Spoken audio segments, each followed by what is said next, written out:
اور اکثر لوگ پاپولیرٹی کی پیک پہ جا کے خراب ہوتے ہیں. آپ جتنے بھی لوگ ایون جنہوں نے خدائی اور رسالت کا بھی دعویٰ کیا ہے وہ پاپولیرٹی اور علم میں بہت آگے تھے. تو آپ اپنی اس پاپولیرٹی کو کیسے مینج کر رہی ہیں, اپنی عاجزی کو کیسے برقرار رکھا ہوا ہے, اور کہیں آنے والے ٹائم میں آپ کے اندر بھی تو کوئی ایسی چیز نہیں آ جائے گی؟ یہ آپ کا ایک بہت اچھا سوال ہے، اور یہ وہ چیز ہے جو مجھے بہت ڈراتی ہے، بہت ڈراتی ہے.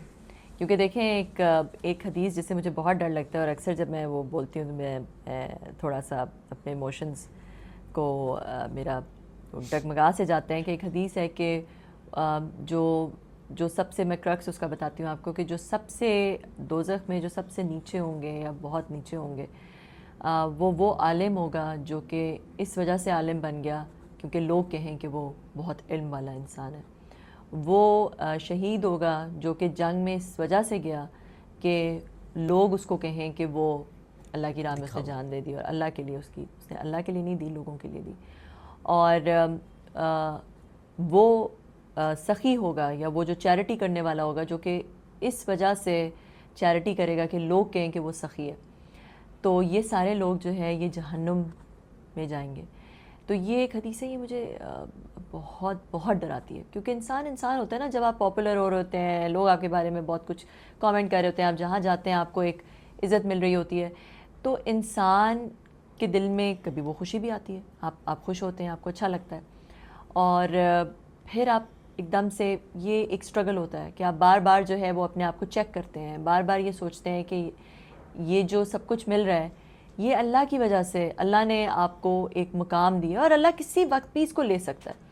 اور دیکھیں پاپولیرٹی کے ساتھ ساتھ کسی بھی وقت کوئی بھی ایک ایسی چیز، ایک چیز آتی ہے وہ وائرل ہو جائے، آپ کے بارے میں کچھ غلط بات بھی وائرل ہو سکتی ہے. عزت بھی جو ہے وہ اللہ کے ہاتھ میں ہے نا، آپ کی عزت اللہ کے ہاتھ میں ہے، کسی بھی وقت جا سکتی ہے، آ سکتی ہے. تو مجھے ایسا لگا کہ شروع میں جب یہ ہوا، اور جب وہ ایک ایکٹریس کے ساتھ کمپیریزن بہت زیادہ ہوا، تو وہ کیونکہ بہت عرصے سے ہوتا تھا تو مجھے تھوڑا اچھا بھی نہیں لگا. مگر پھر میں نے دیکھا کہ جو میں کام کر رہی تھی، کیونکہ میرے پاس اتنے فنڈز نہیں تھے کہ وہ بہت زیادہ پھیلتا، وہ B2C، مطلب آپ دیکھیں ایک ایسی ایپ ہے تو لوگوں کو پتہ چلے گا تو وہ اس کو انسٹال کریں گے، ڈاؤن لوڈ کریں گے، اس پہ آئیں گے، اور لوگوں کی مدد ہوگی. تو وہ اس پاپولیرٹی کی وجہ سے وہ آرگینکلی لوگ اس پہ سرچ کرنا شروع ہو گئے، لوگوں کو پتہ چلنا شروع ہو گیا. تو مجھے لگا کہ اللہ تعالیٰ کے ہر کام میں کتنی بہتری ہوتی ہے، جو اللہ تعالیٰ جو جس طرح سے پلان کرتے ہیں، کہ آپ اللہ سے دعا کرتے ہیں اور اللہ تعالیٰ اس کا کس طرح سے ذریعہ نکالتے ہیں کہ نہ وہ میں نے اس طرح کے پیسے لگائے نہ کچھ کیا، مگر خود ہی وہ ایک آرگینکلی ایک چیز ایک سے بات ایک کے بعد وہ نکلتی چلی گئی. اور اس میں صرف اور صرف اللہ کی یہ دین تھی کہ، اور اس کی وجہ سے جو ہے وہ ہمارا خیر کا کام، جو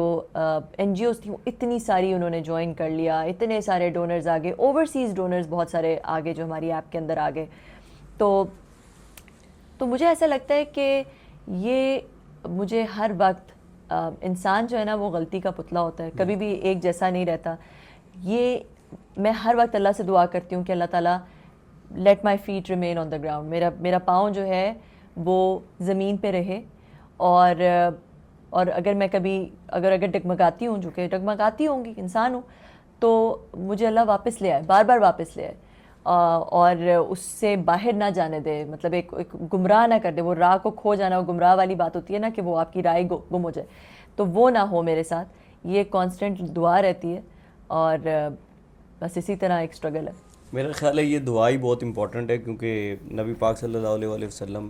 کے اوپر دین اترا تو وہ تو دین سے کبھی بھی آگے پیچھے نہیں ہو سکتے، لیکن ان کی دعا ہمیشہ ہوتی تھی، یا مقلب القلوب ثبت قلبی علی دینک، کہ دلوں کو پھیرنے والے رب مجھے میرے دین پہ قائم رکھنا. تو یقینی طور پہ مجھے لگتا ہے اور کوئی ریمیڈی اس کی نہیں ہوگی.